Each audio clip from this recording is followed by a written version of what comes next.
takes away life from them, my dear, I'll burn down that school. As in, I'll bring the school down. Hey, God.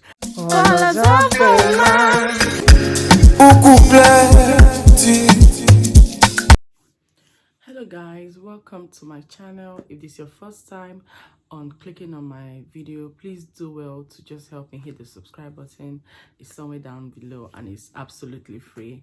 So today I want to talk about the issue of Sylvester, Oromo and his family from Dowen College and what happened. And also I also want to enlighten us a little about most of the disadvantages or what the kind of things that can happen if your child actually goes to a boarding school. As in, things as parents we should actually prepare our minds for if you actually want to enroll your child in a boarding school, and the gravity of what this might have to of how this thing might have to affect your child in the long run. One of the disadvantages, I actually went to a boarding school, but there are two sides to going to a boarding school. I'm sorry that my tripod I think is a bit shaky in my room right now, and since I saw that video I have not been in a good state of mind, so I just decided to come and shoot this video immediately so that I could enlighten enlighten those that are about to enroll their kids now in boarding school of what this particular act might actually cause them. Now, I attended a boarding school and it has two effects on me, positive and actually the negative effect.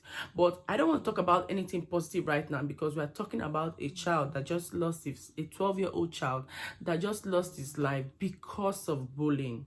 Now, first of all, how ready are you as a parent to allow your child stay far away from you for months, for weeks, without seeing them, without impacting in their life? And when we're talking about impacting in their life, if a child is living 10, 11, 12, 13, these are the ages, or this is the age where they need you to impact a lot of values, a lot of teachings, this is the peak of their life where they have to pick a lot of things from you.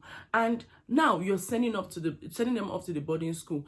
Are you ready to be comfortable that your child is being taught some kind of values from school instead of from the home where it's supposed to come from, instead of the home where most of all these things are supposed to, even the religion? Some children go to school and the values have impacted them, then they go and see other people doing something else and they start misbehaving. Now, the second one I will talk about is the quality of the boarding school. Sorry if I'm looking down, I just jotted out a few points I want to highlight in this video and I don't want to miss out on anything. The quality of the boarding school you're actually sending this child to also matters. And we Nigerians, we are very quick to attribute expensive, when something is expensive, to something being quality.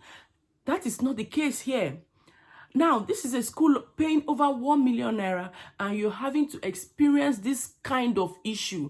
One would feel that when you pay that kind of amount of money, your child should be in the hostel where there's a guardian standing there, there's cameras everywhere. We know what we are expecting when we pay school fees above 1 million naira. But in this one, for this Dowen College, this is not the case. If not, you can't tell me that you are running a school with borders and collecting money more than 1 million naira from parents, and there is no camera.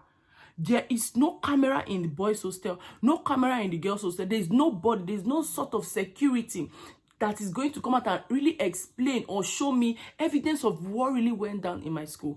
Back home when I was in Nigeria, in the school I attended, my son's school, where I put him, they had a camera in every class. I know that's not a boarding school, but they are actually smaller because this is a primary school. They had cameras in all the class for you to see what is going on. If the teachers are actually doing well, the students are actually coping, the headmistress could actually watch and know those that are coping fine, those that are lecturing well, those that are teaching and impacting and all that. So in a school where you're now paying 1 million and above, more should be expected.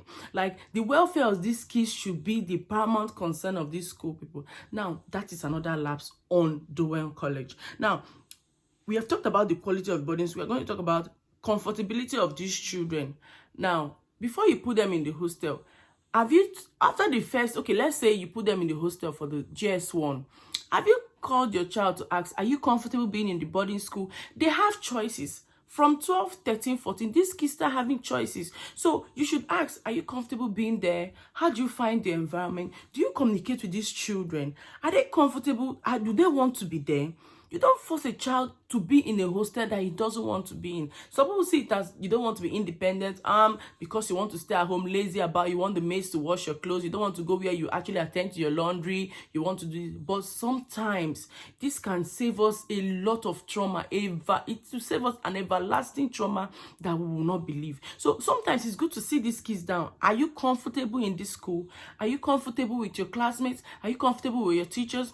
What is it you feel you're lacking in this school? What is it that is going on in the school that you might probably not want to continue as a border? Or are you you have to check the child's ability to settle in. If this child is not settling in, my good God, take that child out of there immediately. You don't need to wait for a sister to tell you your child is not comfortable in this certain environment. But I see most parents, I don't know, but I'm not going to judge because I'm a mother and I know what it feels like. Sometimes these kids, they can actually tell lies maybe because they don't want to go to school. So you can't really detect which one is a lie and which one is true. But right now, as a mom, I'd rather accept my son's lie that I don't want to go there than accept the fact that maybe he might just be, okay, I'd rather accept my son telling me lies that he doesn't want to go there because he doesn't want to go to the hostel than me just being judgmental and say, oh, because maybe he tells lies sometimes, he might just be joking. It has cost a parent a life right now. And this is very, very painful. Now, peer pressure. One thing about the boarding school is people don't know what peer pressure is. If you've not been to the hostel before, you've not lived in a hostel, you don't know what peer pressure can do to kids. Peer pressure can make you steal. Peer pressure can make you join evil friends that you would never have imagined in your entire life that you have to communicate with.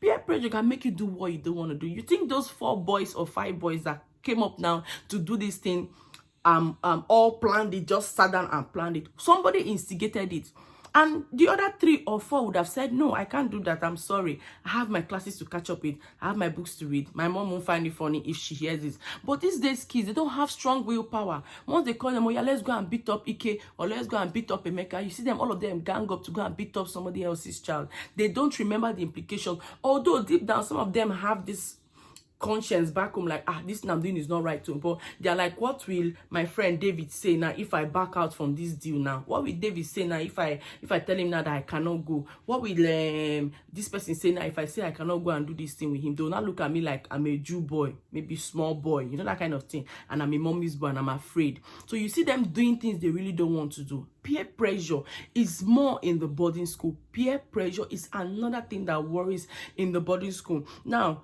the last one I'm going to talk about is bullying. My good God. If you're not ready for your child to be bullied, if you don't want your child to be bullied, if you don't even want your child to develop the character of bullying, because at some point in the hostel, everybody, when you want to enter SS1, there's this wing that starts climbing like, oh my God, I can't wait to get to my senior level. I can't wait to leave this pinafore and wear skirts so that I can deal with all those GS1, GS2, GS3. Trust me, it's not in my character. But something is bridging it up. Something is bringing it up. Why? Because I've been in an environment that has been violent. I've been in an environment that bullying is now like a normal thing. So I'm now planning already deep down in my heart. I'm now planning. I'm gradually trying to accept that, Oromo, I need to be a bully. Because now I'm entering SS1. So what is in my head is, I'll have to punish GS1 students. I have to, if this GS1 student does not do this thing, I'll just tell her to lie under my bed. If this GS1 student does not do this, I'll give her a dirty slap. If this girl, hey, her sister dealt with me. Her sister asked me to wash her uniform. She's going to mop the whole hostel. So you start breeding children with violence and children with dark hearts because they are looking at it like they passed through this. They want the next child to pass through it. It's not becoming like a tradition. That is why they might be calling cult per se, but it's not becoming like a tradition that if you don't do this, you will be dealt with. And that is how it develops. That is how it grows. That is how all this starts. Children don't just wake up one day and become violent. Children don't just wake up one day and become bullies. This thing starts from allowing this tradition to pass through the school system. And what are the schools doing about it? They are virtually doing nothing about it, because number one, all the parents are from all the kids are from elite families. Who wants to touch somebody's child and then you see your name as a teacher flying all over? Then tomorrow when you apply for jobs, nobody will give you a job. Nobody wants that. So they let the kids be, because any little complaint, anybody can come to school and say, oh, my child is being bullied by her teacher and I'm not comfortable about it. Thereby the teacher is at the verge of losing her job. In Nigeria, where things are hard, somebody losing her job at this time is a problem. So these are the issues. These are the issues. What are we supposed to do now? Keep your child at home. If you're not ready for this little points I just dropped now, if you're not ready to accept it, that if the worst happens, if my child ends up becoming a thief because he met thieves in, and again I forgot to add this one, we pick up bad habits. Oh my goodness, we pick up bad habits, really, really bad habits. I'm telling you, all the bad habits I've gotten in my entire life came from the boarding house. I'm telling you, my good God, it came from the boarding house. Yes, I will explain to you. Now you see a child come to school, very nice, very obedient child, very, a child that when you talk to, he listens, and the next thing, he comes to school, he meets a friend he actually admires, he actually likes, and he's like comfortable with this guy, they turn out friends. Then he notices that this guy picks people's things. He came and he was a good child. Now he notices that this is his friend he admires so much, he likes this friend. My friend has swag, I like the way he dresses, I like the way he walks, I like the way he talks. He has so much swag. Then this his friend picks things. Gradually, he'll be advising this person, it's not good now. Why did you take that boy's stuff? It's not nice now. He'll be like, what's there? My father can afford it. I'm just taking it for fun. It's not like we can't buy it. It's not like we don't have our own. It's just for fun. It's just to show that you have strength and you can oppress. That's how it starts.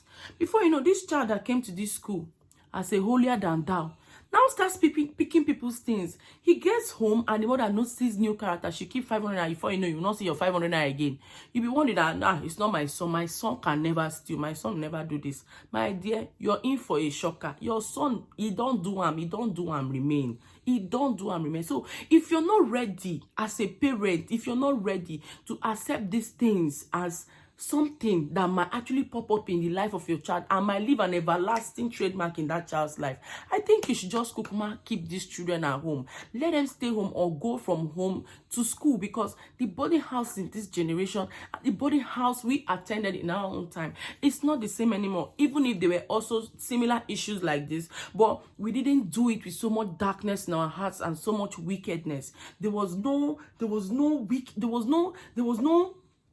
I don't know the word to use, because what happened to this child, and there's no word to really explain it. Like, children murdering children is a big deal. You understand? So I don't know the right word to use. But in our time, it wasn't this gruesome, it wasn't this, I don't know, but I just want to come out here and rant, because I've been unable to sleep. I've just been thinking about this whole thing, and it's been bothering me, because I'm a mom of 2 kids, and I'm just imagining that after my whole stress, my suffer and struggle with having these kids, bringing them up in a godly manner, I'm struggling to put my children in the right path, trying to make them follow the path of righteousness, because I'm a Christian. My children have to follow the path of righteousness. And all of a sudden, somebody just takes away life from them. My dear, I'll burn down that school. As in, I'll bring the school down. Hey, God. I will all the parents that are involved, be ready. I will burn the school down. I'll bring the whole building down. I will demolish it. This is no joke. These parents of these boys, I give them strong hand. They are really calm about this whole thing, and they want justice to prevail in this case. And we are hoping that the Lagos state government will not, jeopardize our efforts. So that's all I have to say for now. Thank you all for watching, and justice for Sylvester, Oromo. I want to say I send my condolences to the family. It's going to be well. I don't even know what to say, like, seriously, because I can't sleep. Like, sleep, this whole thing made sleep has left my eyes. I can't sleep. I've been worried. I've been sick, worried. I'm wondering what the pain the mother might be going through right now. But it is well. God gives and he takes, so he'll make all things right for us in due time. So that's all I have to say for now, guys. Please subscribe, like, and share, and thank you all for watching, and thank you for stopping by on my channel. God bless you so much. Bye.